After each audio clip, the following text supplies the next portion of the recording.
একজন পরিশ্রমী কৃষকের শূন্য থেকে শিখরে পৌঁছানোর গল্প এটি।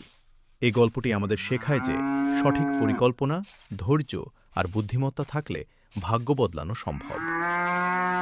এক গ্রামে কমলকান্তি পাল নামের একজন দরিদ্র কৃষক বাস করতেন। তার সম্বল বলতে ছিল মাত্র 1 বিঘা জমি আর এক জোড়া হালের বলদ।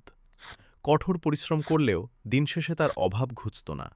প্রথাগত চাষাবাদ করে তিনি কেবল কোনো মতে খেয়ে পড়ে বেঁচে থাকতেন। একদিন কমলকান্তি পাল ভাবলেন, সবাই যদি ধান আর গম চাষ করে তবে বাজারের দাম কমে যায়। আমাকে এমন কিছু করতে হবে যা অন্য কেউ করছে না। তিনি পাশের শহরের কৃষি অফিসে গিয়ে কর্মকর্তাদের সাথে কথা বলেন এবং আধুনিক চাষাবাদ সম্পর্কে জানতে পারেন। কমলকান্তি পালবাবু তার সামান্য জমানো টাকা দিয়ে জমিতে প্রথাগত চাষের বদলে উচ্চ ফলনশীল সবজি এবং ঔষধি গাছ চাষ শুরু করেন। তিনি জৈব সারের ওপর জোর দেন এবং ড্রিপ ইরিগেশন, ফোঁটা ফোঁটা জলসেচ পদ্ধতিটি ব্যবহার করেন। প্রথম বছর খুব একটা লাভ না হলেও কমলকান্তি হাল ছাড়েননি।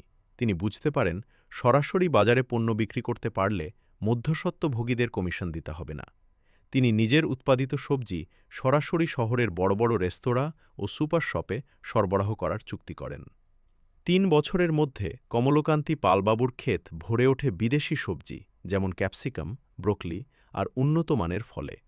তার সবজির মান এতই ভালো ছিল যে মানুষ লাইনে দাঁড়িয়ে তার ক্ষেত থেকে পণ্য কিনত। ধীরে ধীরে কমলকান্তি পাল আরও জমি লিজ নেন এবং সেখানে একটি বড় মৎস্য খামার ও পোল্ট্রি ফার্ম গড়ে তোলেন। প্রযুক্তির সঠিক ব্যবহার আর নিজের মেধা খাটিয়ে কমলকান্তি পালবাবু এখন কেবল গ্রামের সচ্ছল ব্যক্তিই নন, বরং একজন সফল কৃষি উদ্যোক্তা। গল্পের শিক্ষা: পরিশ্রমের বিকল্প নেই, কিন্তু তার সাথে বুদ্ধির মিলন ঘটলে সাফল্য দ্রুত আসে।